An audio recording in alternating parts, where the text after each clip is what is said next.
A lot of athletes, they are going to tell you that training based on feeling is the best way to make a lot of progress in calisthenics. They call it intuition training, but there's one problem, and this problem is the topic of today's video.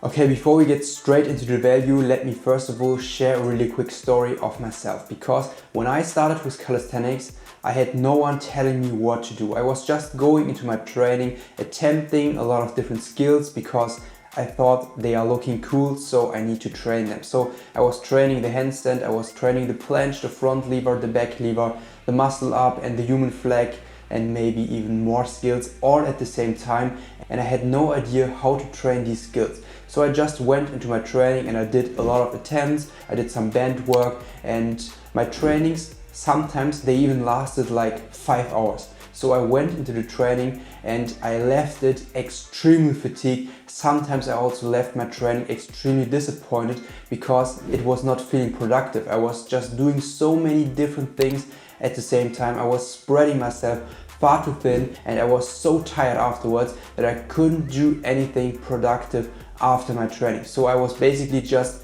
chilling on my bed and waiting for the day to be over because I was just so tired after my training, and then I had to rest for around 2 days because my muscles have been extremely sore. I was just burning myself out. This approach is not going to be efficient. So having a structure can be extremely useful, especially when you are in the early stages of your calisthenics journey, because in the beginning you still don't know how to listen to your intuition. So that's the reason why you need to have a structure that is guiding you along the way. And the more experience you get, the more you can rely on your feeling and the more you can rely on intuition. So that's basically what I didn't understood back then, and that's the reason why my training was pretty chaotic in the beginning, and my progress was also not really predictable because I was doing whatever I felt like doing. And of course I had a lot of progress in the beginning, but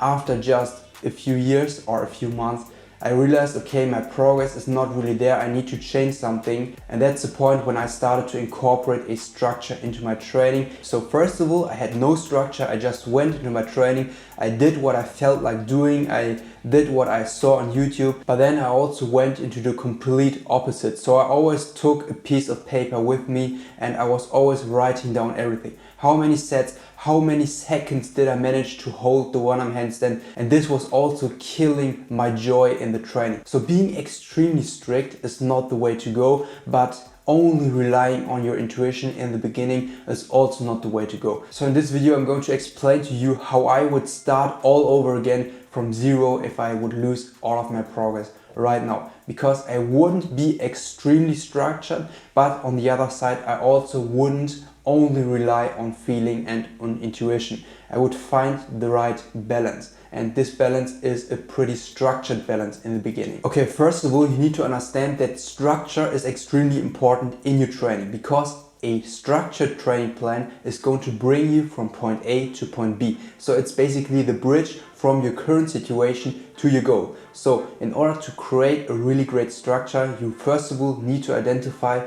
your current situation, and then you also need to know in which direction you want to go, and then you need to create a structure based on these 2 points. And this structure is mainly based on logic. So it includes the most efficient exercises for your goal, and it is there in order to strengthen your weakest points. So it's going to help you to get to your goal in a logical way. It's going to get you to your goal in a way that predicts that you're going to feel the same every day and that you're making progress in a linear pattern. But in reality, you're of course not going to feel the same every day, and your progress is also not going to go up in a linear way. You need to go through a phase where you are just following the structure, just for you to get that rhythm inside of your body. The structure needs to become second nature, but of course you're also not a robot, you're not a machine, so you also need to adjust the structure. You can't have a structure that is 100% fixed. You always need to have a little bit of flexibility in the structure. So as a conclusion, if you are still a beginner that doesn't understand these universal training principles, you shouldn't train based on intuition. Okay, and what do I mean with these universal training principles that are usually working in the same way for everyone? I mean things like the volume over the week, which needs to be as high as possible if you are training specific skills in calisthenics, because the more often you train something over the week, the better you're going to get. Or for example, what I also mean is the general structure inside of your training. So how many skills do you train in one training? How many skills do you train in general?